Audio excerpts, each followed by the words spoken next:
Hello, good to be with you here on Maisha Prime News, the bulletin that brings you breaking news, developing stories, politics, education, leadership, and also what is happening at the business sector and much more. Just a submission for you, the National Treasury and Planning Cabinet Secretary Ukur Yatani read the 2022-2023 budget on Thursday. The presentation of the budget before the National Assembly is the last for President Uhuru Kenyatta's regime, which will come to an end after the August 9th elections. The national budget reading is an annual government activity used to communicate economic policies and budget allocations to be followed for the next financial year. Also, a 13-year-old girl who sat for 2021 KCPE at Wekeleha Primary School in Bungoma County and passed with 393 marks is asking for help to join Form 1. We have these and more stories prepared for you, and remember, we have a special segment on Aspirant Corner. Stay tuned for the next leader that might just surprise you. Welcome to the authoritative, unbiased, and incisive bulletin that airs Monday to Friday at 8 p.m. and 9 a.m. and on weekends, that is Saturday and Sunday at 9 p.m. My name is Bushabi Jr.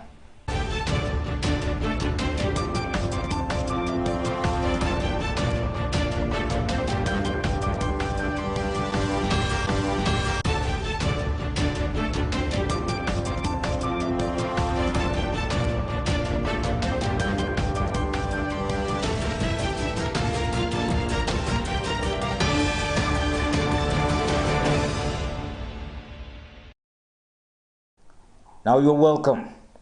The National Treasury and Planning Cabinet Secretary Ukur Yatani on Thursday read the 2022-2023 budget. This edition's budget was read unusually 2 months before the start of the next financial year. This is attributed to the Parliament's term coming to an end 2 months before the August polls on June 9th, 2022 to be specific. Brian Gad with more on this. All eyes on Treasury Cabinet Secretary Ukur Yatani, who issued the 2022-2023 budget statement on Thursday. Experts urged the government to increase allocation to agricultural sector in order to ease the increase in food prices. The budget, which is President Uhuru Kenyatta's last one before he leaves office, was estimated to be 3.3 trillion Kenyan shillings, excluding debt redemptions, an increase of 200 million from the previous financial year. Ordinary revenue, which comes from the corporate taxes VAT, was expected to grow by 300 billion from 1.8 trillion to 2.1 trillion. Pundits urged the Treasury to focus on a policy shift towards local production and especially the agricultural sector, which is a key driver of the economy.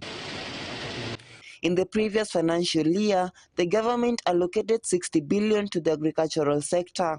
The CS was also expected to reflect on the high cost of living, especially food and fuel prices, which should trigger local production in order to boost food sufficiency. Experts further listed land, entrepreneurship, labor, and capital as the key factors which the government should concentrate on in order to increase agricultural production. Maisha Television, Brian Gad. Now, the Thursday, April 7th budget has become the country's largest ever and President Uhuru Kenyatta's last as the head of state. Kenyans have voiced their expectations even as the country finds a way of getting out of the worst ever an economic situation that has seen inflation rates go past 5.4% mark in the month of March. A majority of Kenyans who spoke to Maisha TV expressed optimism that perhaps the government will back the budget with policies and implementation moves to stabilize the high cost of living by reducing the prices of basic commodities. Individuals are also waiting to see how the budget will solve the escalating national debt, which has risen to unprecedented levels. For now, 6 shillings out of 10 shillings collected from the taxpayer goes towards paying for the debt. Na kusema ukweli, hata hii budget hapo nyuma, budget ikienda kusomwa ulikuwa ukiona msisimuko ya watu wanaenda wanakaa wanangoja budget isomwe, lakini leo ukiangalia hii town imejaa, hakuna mtu ana shughuli.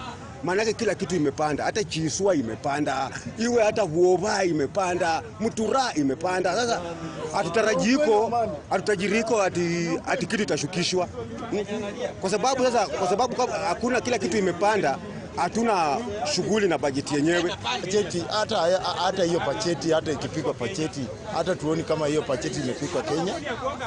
We are undergoing what we call economic crisis in this country. Inflation is so high. So what I'm requesting, that for the government to stabilize, that can you kindly fight this great enemy that is corruption in our country, so that people may be able to get what we need. We can be able to access our own resources, we can be able to access our things, and people may live happily. Kipande moja shilingi 35, tutafanya namna gani? Hatuoki ama hatuoki?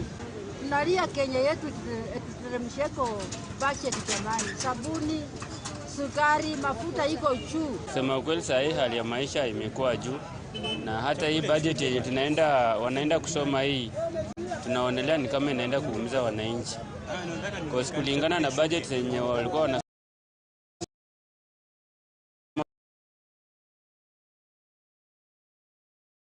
huko nyuma na ukilinganisha ya saa hii, maisha saa hii iko juu. So mimi kitu yenye mimi natarajia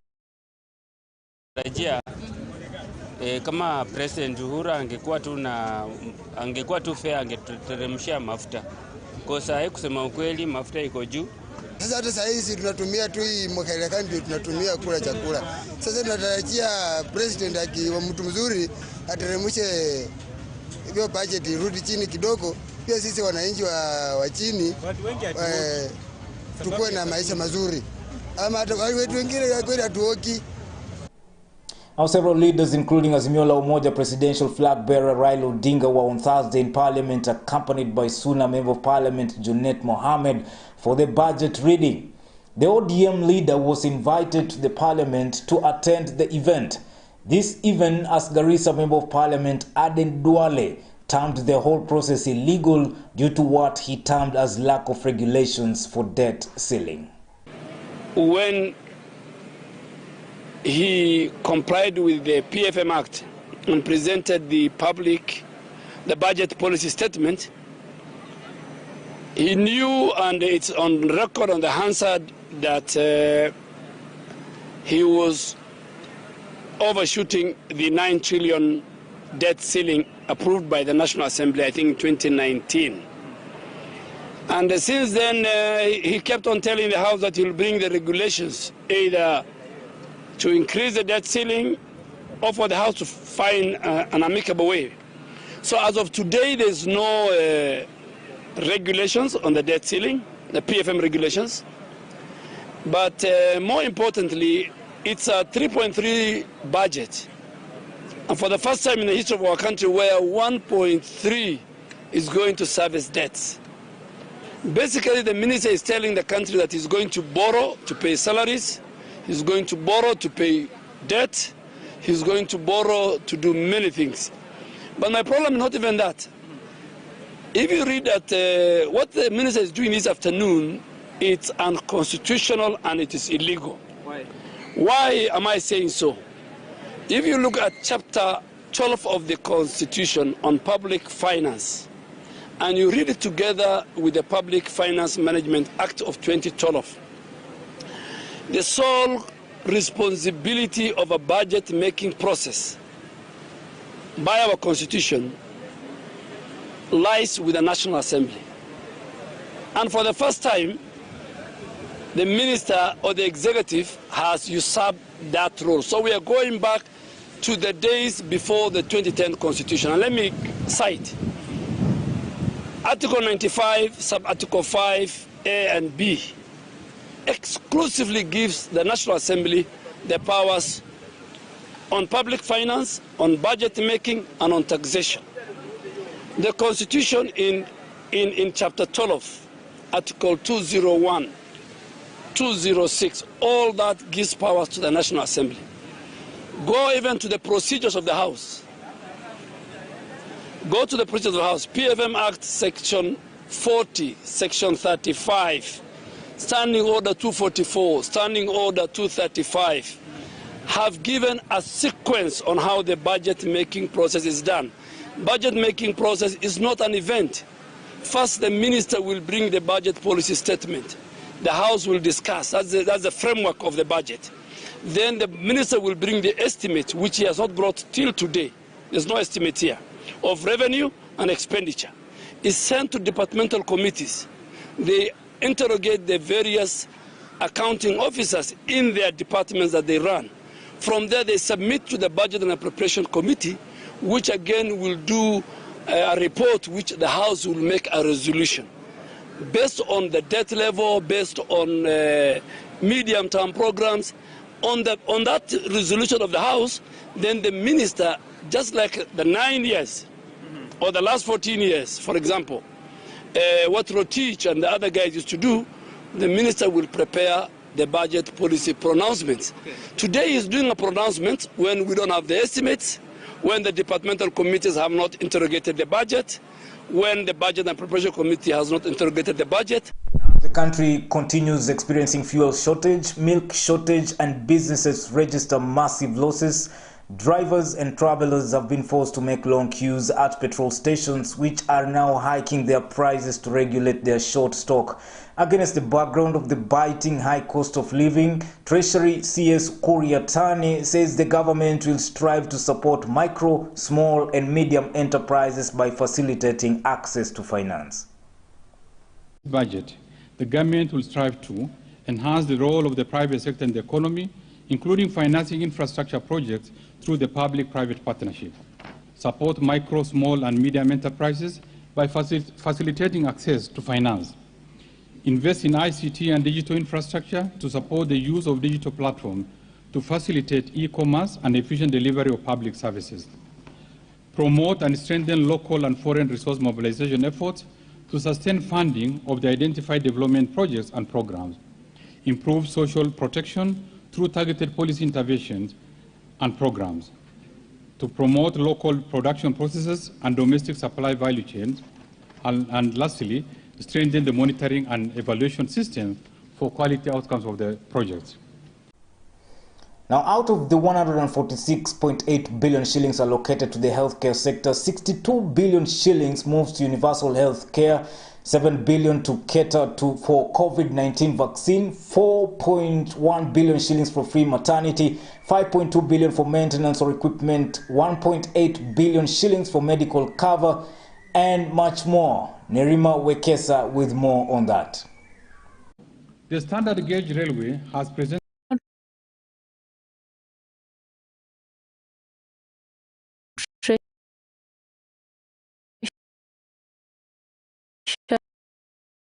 Cabinet Secretary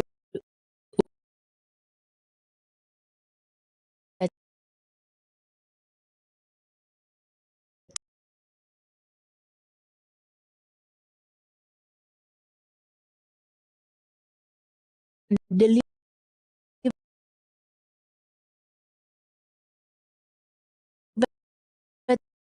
3.3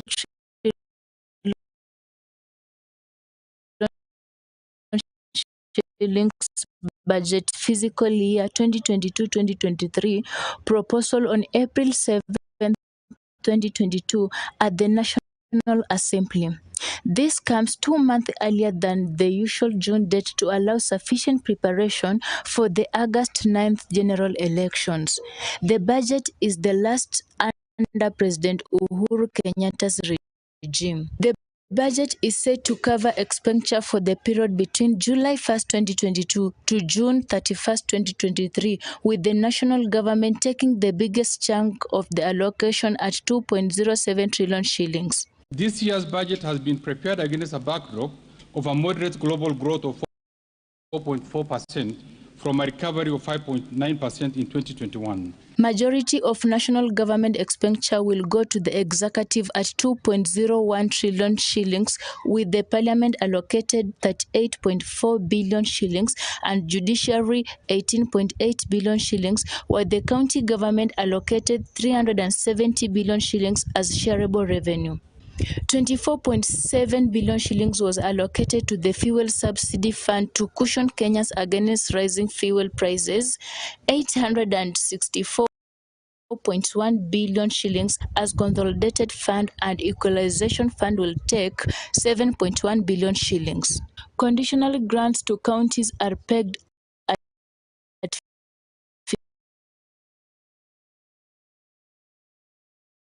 57 billion shillings. The budget will prioritize the completion of key infrastructure projects, particularly under the Big Four agenda. These include the completion of 4,450 kilometers of roads and construction of 45-kilometer rapid bus transit line, erect 60 BRT stations, and acquire 8 BRT buses in effort to decongest the city. For the connection of at least 750,000 new customers to the national grid and post-COVID recovery and police intervention supporting economic recovery. The standard gauge railway has presented a modern and efficient transport system that is safe, comfortable, and affordable for passengers and freights. To expand railway transport to the rest of the country, I have proposed Kenya shilling 18.5 billion for development of the standard gauge railway, Kenya shilling 1.1 billion for railways metro lines, Kenya shilling 439 million for rehabilitation of locomotives, and Kenya shilling. In light of the revenue challenges and significant expenditure demands, spending in the financial 2022-2023 will focus on supporting economic recovery and the Big Four agenda to ensure the highest impact on the well-being of Kenyans. Department for Social Protection will receive 2.4 billion shillings for cash transfer to households in drought-stricken regions. The Ministry of Defense has been allocated 1.4 billion for Kenya's Meat Commission for a livestock uptake program to cushion pastors from losses. Department for Devolution will get 1.2 billion shillings for direct mitigation efforts such as water and relief food supply to hunger-stricken households. A further 8.8 billion was allocated to the Independent Electorals and Boundaries Commission for adequate preparation for the general elections, and Ministry of Education allocated an additional 2 billion shillings to complete the construction of CBC classrooms and ensure a smooth transition from the 844 system. We are committed to provide access to quality education for our children and youth. This will indeed facilitate realization of their full potential and enable them to effectively contribute to the development of the country. The allocation and efficiency in spending on education has been increased to improve outcomes. As a result, access to education at all levels has improved remarkably, as evidenced by the increased enrollment in the basic and tertiary institutions. To further improve education outcomes, I propose a total of Kenya shilling 544.4 billion to support programs in the education sector.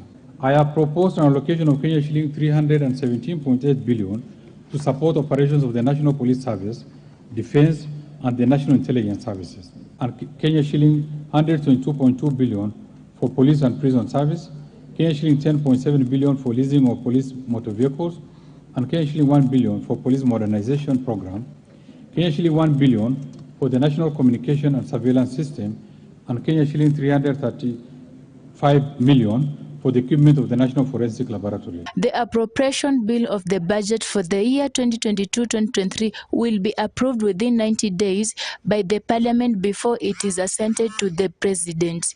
For Maisha Prime News, Maisha Television, I'm Nerima Wekesa.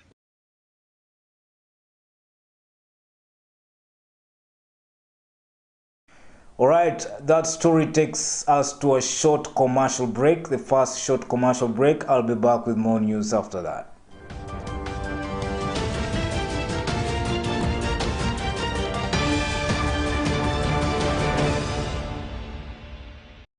When it comes to technical training and research in science, technology, and innovation, you can trust Matili Technical Training Institute, whether it's certificate or diploma in institutional management, automotive engineering, mechanical engineering courses, electrical and electronics engineering, information and communication technology, building construction and civil engineering, business studies, among many.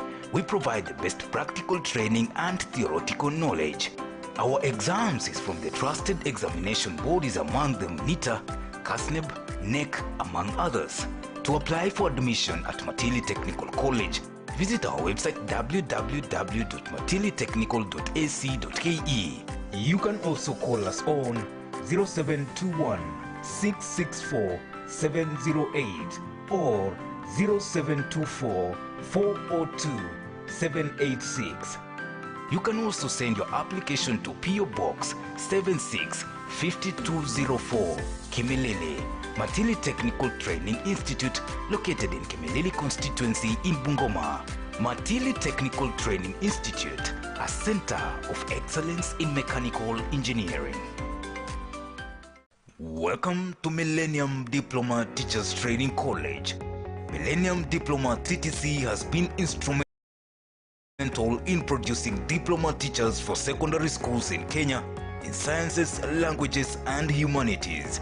Millennium Teachers Training College is located in Musikoma Ward in Bungoma County and is registered to offer diploma in counseling, community health and nutrition, business management, tourism management, artisan in construction technology, artisan in storekeeping, and artisan in catering and accommodation operations.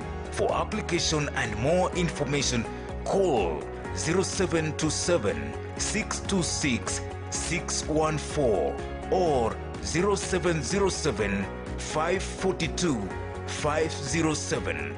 You can also send your email to millenniumteacherscollege@gmail.com. You can visit the facility at Musikoma Ward in Bungoma County. Welcome to Millennium Diploma Teachers Training College. Maisha TV, sasa ni bora zaidi.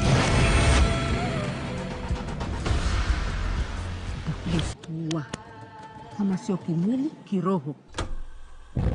Yaani ninahisi kabisa hata mimi na wewe tutapokuwa pamoja. Hivi nikifanya kitu chochote ndani kwako itakuwaje? Maisha Swahili. Swali hilo alihitaji majibu. Mdomo na ushona ndugu yangu. Kama maisha ndo nimeshapata na nimepata kupitia bahati yako. Usidanganyane. Wewe ndo chanzo cha kumharibia mwanangu maisha. Ndio Mr. Kanijo bwana. Vijana wa kiume sasa waliotimia wameguzwa wanawake. Na sijui umetokea wapi wewe mzee kuja kutia dosari maisha yako. Uzee mwisho Chalinzi hapa alikuja Dar es Salaam wote vijana. Mimi ninachotaka kujua ni nini ya hatima mahusiano yenu. Yaani swali hilo ni sawa na kuuliza samaki anapatikana baharini au vipi? Unaifanya mzaa? Sikutaka tena kuendelea kuwa fala kama unavyonichukulia.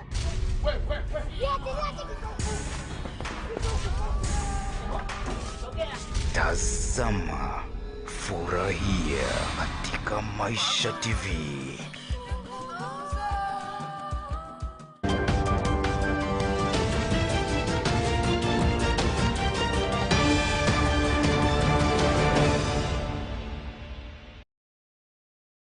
Welcome back. Now, a 13-year-old girl from a poor background in Bungoma County who sat for her 2021 KCPE exams, scoring 393 marks at Wekeleha Primary School, is appealing for help to raise school fees to join Form 1. Reader Chebet with that special story. The joy of every parent is to see their children excel academically, and this was exactly what the family of Mr. Kalistas Juma and Maslin Juma experienced, but for a short period.